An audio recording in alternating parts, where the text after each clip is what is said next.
What's good? What's good? This is Stinker, the podcast. Hey, do me a favor. Subscribe to the channel. I appreciate all the love and support, toda mi gente. I hope you're doing good.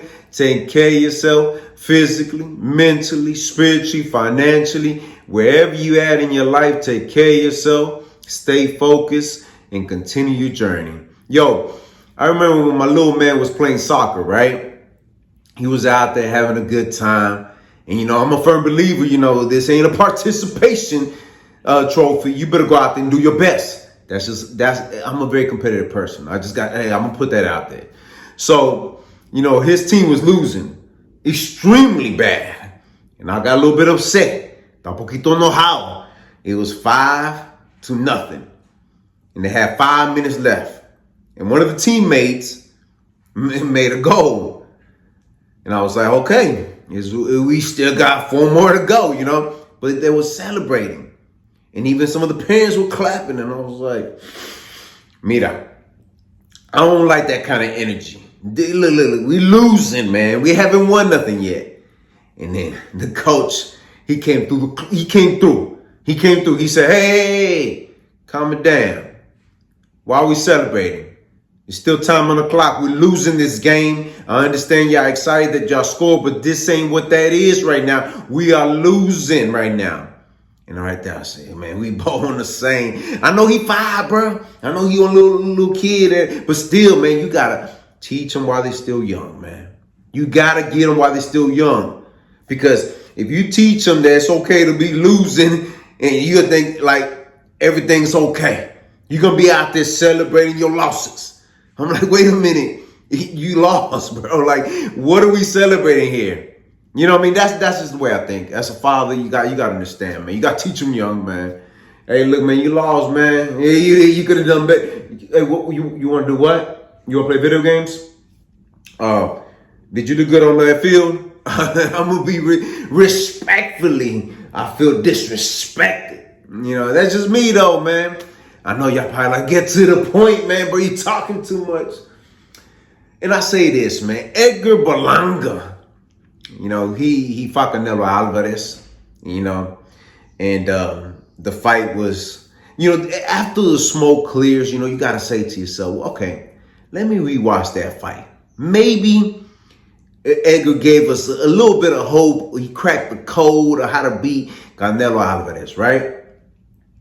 I mean, Canelo Alvarez is not undefeated, but we know, he, the heavy talk, the New York bully, that's what he was saying. Puerto Riqueño, he's out there representing for a country, even though he's born in New York. But hey, that's not here or there. I understand your roots, man. Cool, I respect it. But he was talking extra disrespectful, talking about he hit harder than Triple G. IQ of boxing is way better than Mayweather. He was just talking extra. Hey, look, when somebody talks like that, in my personal opinion, you better deliver. Hey, you better deliver with everything you got. Go all out. Go for the fences, man. Swing crazy, you might connect, bro. And then I started listening, right, to this one individual, Caleb Plant.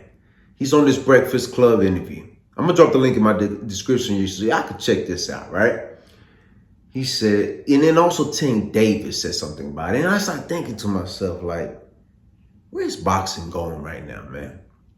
Look, I understand that you went against Canelo Payday, one of the best Mexican fighters we've seen in a long time. And he is that guy right now, right? And you lasted all 12 rounds.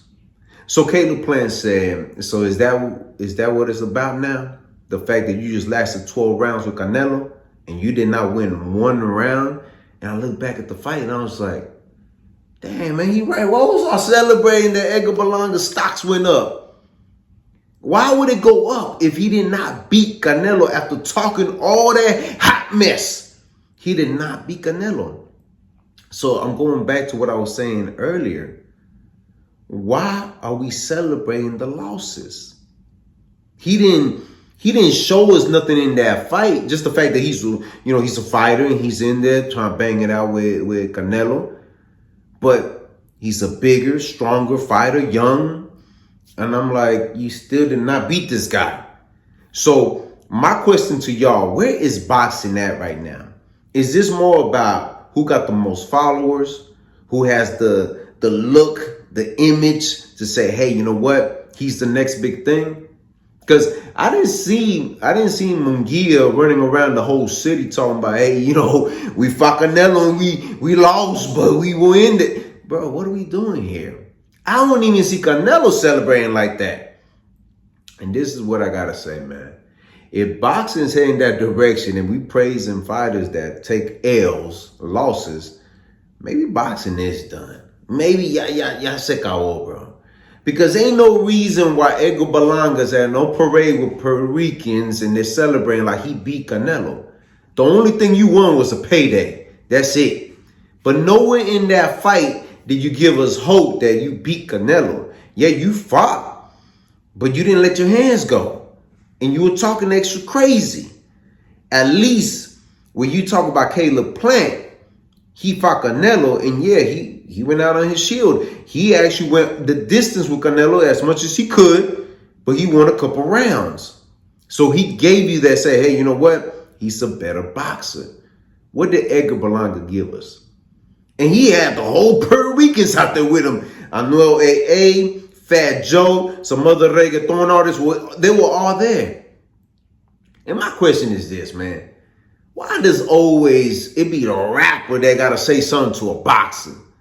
There was no reason for Fat Joe to even say anything to Caleb Plant. If that's true, right? Because there's some friction there. I understand that y'all want to represent Puerto Rico, but what are we celebrating here? If anything, you should go back to the drawing board, back to the gym, go put on them gloves and start training your ass off and say, hey, you know what? I did not win that fight. What are we celebrating here? This is not a participation award. This is a legacy that you're trying to build and say, hey, you know what? I did not beat that guy that night. What did I do wrong in that fight that I couldn't beat him? We're not talking about a young, vibrant Canelo. We're talking about older Canelo still sitting him down with that hook. And like, come on, man. Yeah.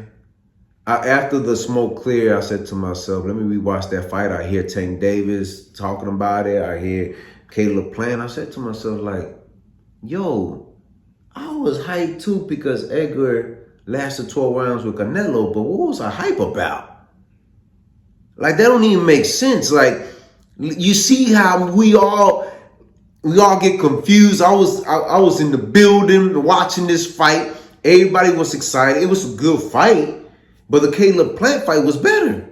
The reason why Caleb Plant was better is because he made the adjustments to be the guy that was potentially whooping his ass. He was getting his ass handed to him, man. He made the adjustments, the proper adjustments, and won that fight. What proper adjustments did Edgar Berlanga make in that fight with Canelo? None. Just the fact that he stood there, got upset, was yelling and hollering, but wasn't even like hitting. Come on, bro. Yeah. Edgar Berlanga, you got some work to do, man. We don't celebrate losses, man. We learn from our losses, but we're not going to celebrate them, act like we won. What did we win? I don't know. It's just me, man. Like when I look at my little man, hey, y'all ain't won nothing. And he got in. Hey, and I guess it starts when you're young, right? Because my little man right now, he be playing out there and he's like, Daddy, we lost. We lost. I don't care what we lost. You saw the score? It was 10-1. Why we celebrate? Why we even saying champion? We ain't the champions. That's because I taught him, like, hey, man, when you go out there, try your best. Go at it as hard as you can. And that's exactly what he does. But that's only going to make him better. But if I'm just giving him a trophy, he going to think he won everything. Man, you ain't won nothing yet, man. But he understands that. We ain't going to celebrate losses. We're going to get back to the drawing board, get better at what we're doing, and go out there and do better. And that has a lot to do with the coach. The coach ain't happy. The team shouldn't be happy. Right now, you should feel that you lost. But Edgar Berlanga, man, if he don't feel like he lost, he might lose the next one. I want to see Caleb Plant versus Edgar Berlanga. Make that happen. Y'all let me know what y'all think. Am I tripping? Y'all let me know what y'all think, man. But do me a favor, subscribe to the channel. Si te gusta lo que mira, press like. Share this video on your social media platforms. Drop a comment in the comment section. I'm always interacting with me, gente, tu side. Hit the notification bell to get notified. Visit the website, r2drec.com. And always remember, have peace in your heart, have faith, and never give up. All right, one. What's good? What's good? This is Stico. Hey, do me a favor, man. Somewhere on here, you get a chance to check out my other channel. I release all my music there. We have a lot of music coming out this year. Y'all definitely don't want to miss out. Do me a favor as well. Check out the website, r2drec.com. Purchase your merchandise. Let's keep this moving going. Thank you for all the love and support, and thank you for being patient with me. Hey, let's get it this year. All right, one.